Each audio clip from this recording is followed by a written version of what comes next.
top three things that I did in order to get to Paris. So this time started in Shanghai, China.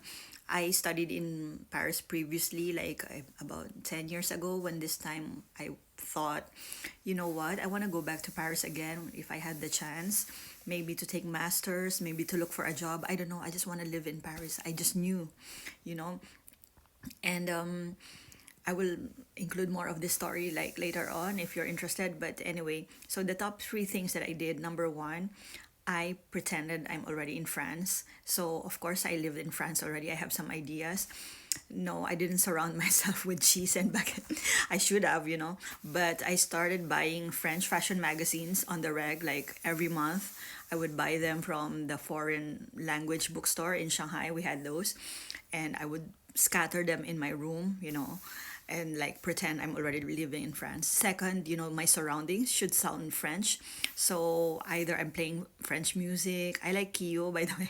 This is pretty old school, but that was the songs or the bands that were playing when I was in Paris that time.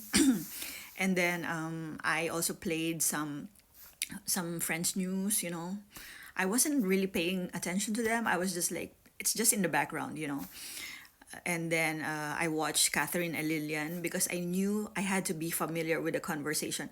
Because, guys, you know, to be honest, learning French lessons or any language for that matter doesn't really help if you don't understand what was being said to you, you know, like because they wouldn't pronounce things properly, they wouldn't slow things down when you're really in France. So you need to be familiar with the rhythm of how they talk. And I think those conversations that we see on television, on the movie, it really helps because, yeah, I'm gonna share this again later. But in French class, I'm one of the best ones in comprehension because even though I didn't study French for more than 10 years, and when I entered French school again, the teacher was saying, even though your grammar is awful, your comprehension is good. What did you do? I'm like, I just keep listening all the time.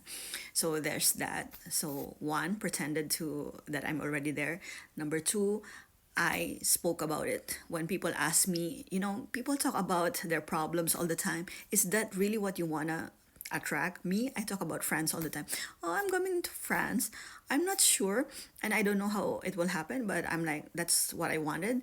And people like, yes, okay, Maris, good luck. Na, na, na. I'm like, okay, maybe they were laughing at me 6 years ago, but they're surely not laughing at me now because I'm living in Paris, you know, and I'm doing what I want. So I'm like, you can laugh all you want, but if it gets me to where I wanted to be, then, you know, good for me, right? So I talk about it to people, even though they think I'm crazy. They're asking me, why are you taking French lessons? Shouldn't you be taking Chinese lessons?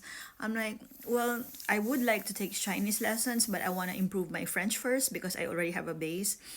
And once I improve my French, I thought then I would have the space to learn another language, you know, because it's hard if you're not fluent in one language and then you study another language. I think you take things one at a time. That's the best thing. And the third thing that I did was I prepared for it. So how did I prepare for it? You know, money wise,